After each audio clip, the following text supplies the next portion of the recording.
I just got a report from the second shift nurse. It looks like there's a 34-year-old female client in room 1, YL. She just got diagnosed with type 2 diabetes after coming in and being admitted for increased thirst, hunger, and increased voiding.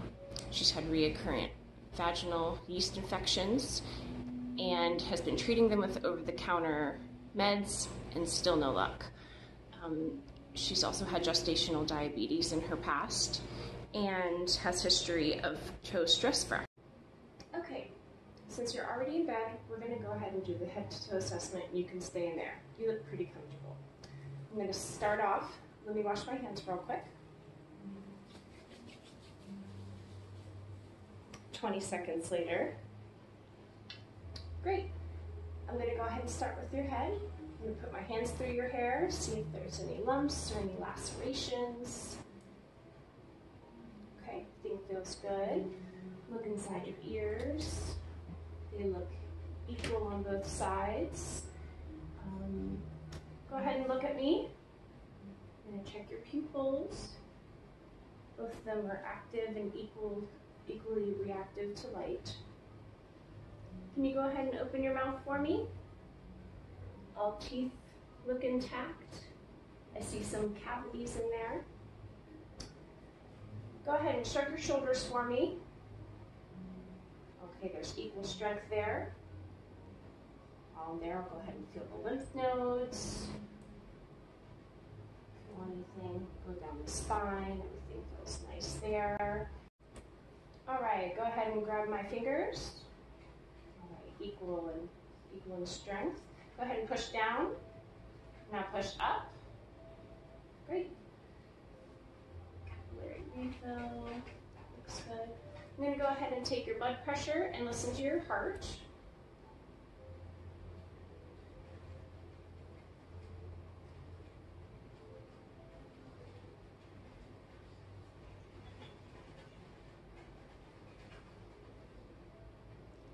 All right, blood pressure is a little bit elevated. You're at 136/78.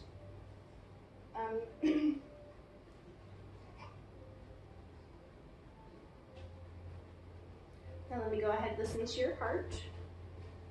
I'm going to listen for 1 full minute, so don't mind me. I'm going to listen.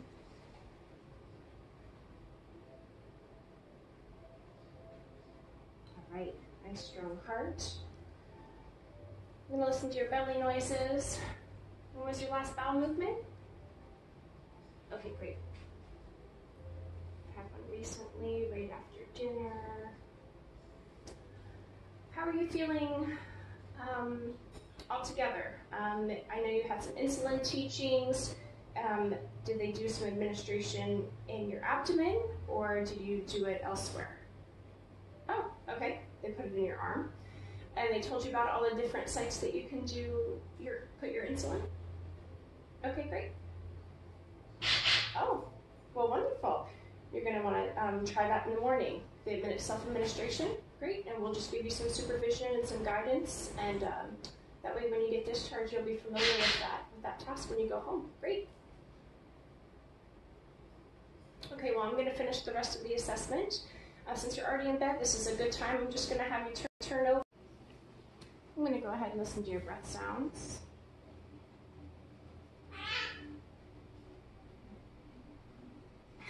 Yeah, just nice, easy breaths.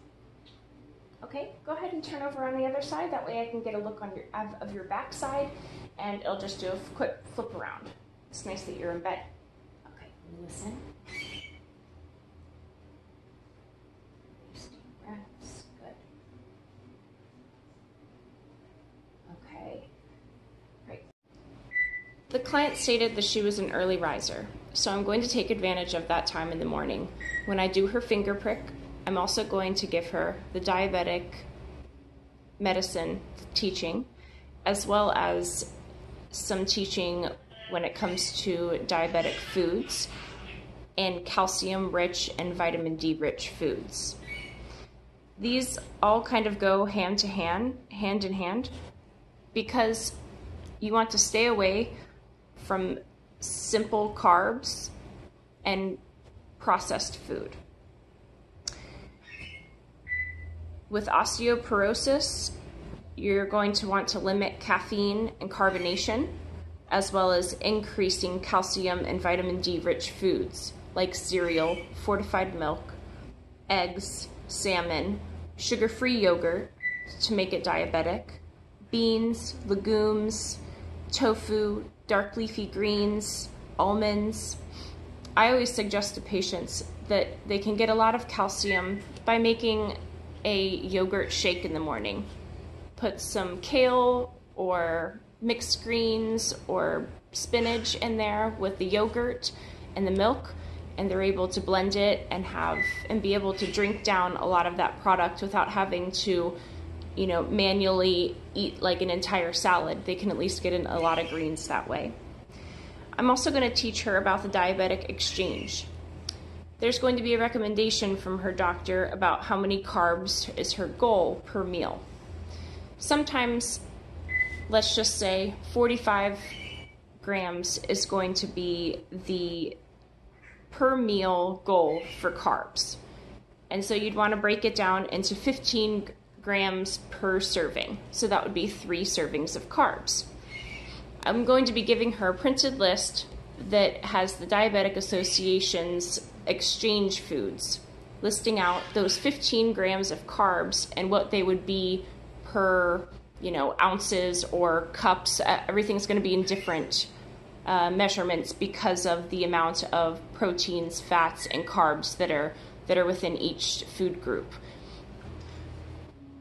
Her vitamin D and her calcium levels came back after the blood draw from the previous shift. Her calcium levels were at 8 when they should have been between 9 and 10.5. And her vitamin D was at 18 when it should have been somewhere between 20 and 50. There's new orders that the doctor had written for calcium 600 milligrams that's also paired with vitamin D 800 units. Take daily with food. I'm also going to let her know that if she takes it with food and vitamin C, that it will help the absorption of calcium. It's also important for her to know when the DEXA scan comes back that she will be wanting to see a number that says -1. Anything that's more below and in the negatives is a bad number and means the beginnings of osteoporosis or osteopenic symptoms. Good morning, Miss L. I've got your medicine here for you, and I've also got the blood sugar stick for the morning and your insulin pen. Are you still up to trying to administer your insulin pen by yourself? Okay, great. And like I said, I'll be here to coach you and help you through the process. Let's go ahead and do the finger prick first. Here's an alcohol prep pad. Go ahead and wipe down your finger. Okay, here's the stylet. Go ahead. Now milk your finger. Very good. Go ahead and put the drop of blood on there. Okay, blood sugar is 122. Not too bad, but it still needs some insulin before breakfast. We're going to go ahead and use the sliding scale like the doctor was wanting us to. It looks like you'll need 2 units. So we'll use this insulin pen. Sometimes you'll need either a magnifying glass or a set of glasses to be able to see these little markers on here while you're using the insulin pen. So you turn it very, very slowly, just 2 units. And you'll use the alcohol prep again. Which area would you like to use? Okay, you want to use your stomach this time? Great. So you'll go ahead and wipe off that area. Very good. And you can go ahead and stabilize that stomach skin. Yep, taut, just like this. Just like that. Good. I'm going to give you the pen. Bloop. All right, and you want to hold it down, press it down, hold it there for a couple seconds. You can hold it up to 10 seconds if you feel comfortable. All right. Look at that. No blood. Wonderful job. I know you're going to get the hang of this. I did want to quickly go over some of your medicines that you're on. So you are prescribed now calcium and vitamin D, and you'll also want to take vitamin C with that. That'll help it be absorbed. And you also have your glipizide and metformin.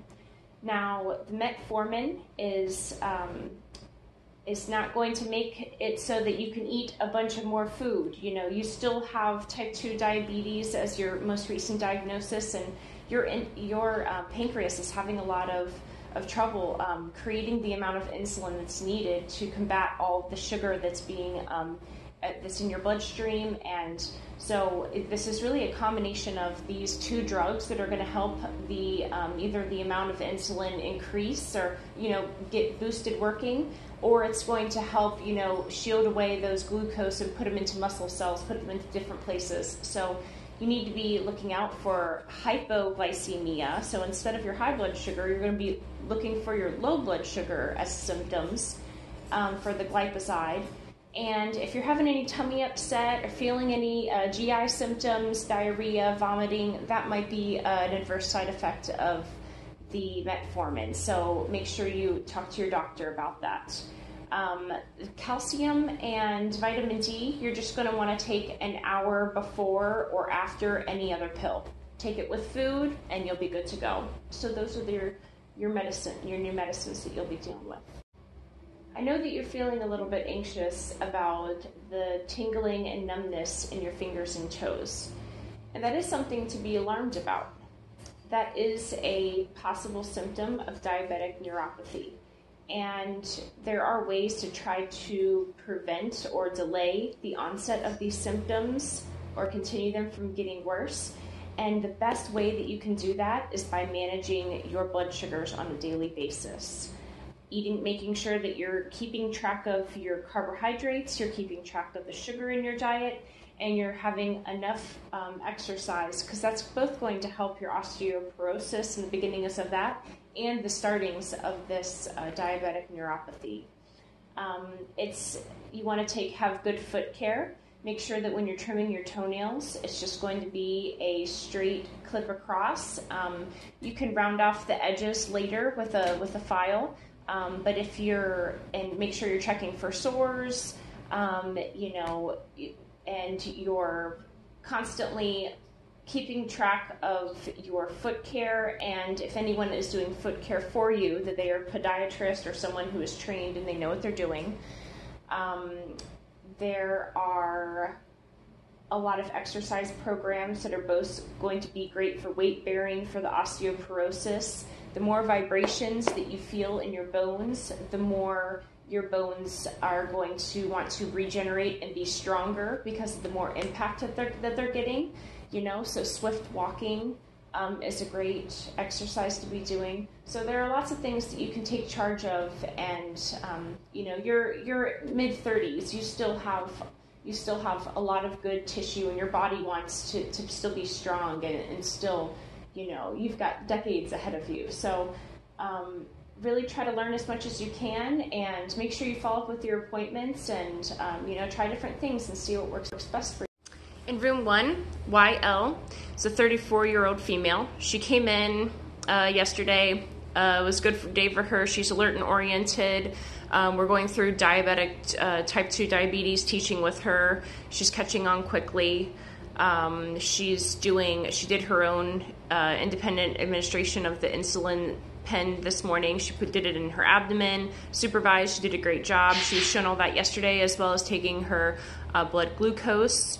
This morning she was 122. I gave her 2 units for that before breakfast. She's on glipizide and metformin. She got those this morning. Went over some teachings with her on that. She's got a DEXA scan this morning. She had some toe fractures in her past, and so doctors wanting to check her for maybe some osteoporosis.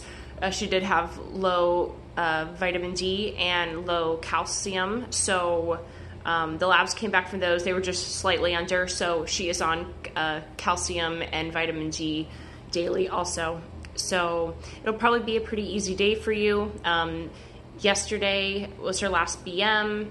She's bright and cheery-eyed in the morning. We went over a bunch of stuff this morning. She was an early riser, and should be a pretty good day.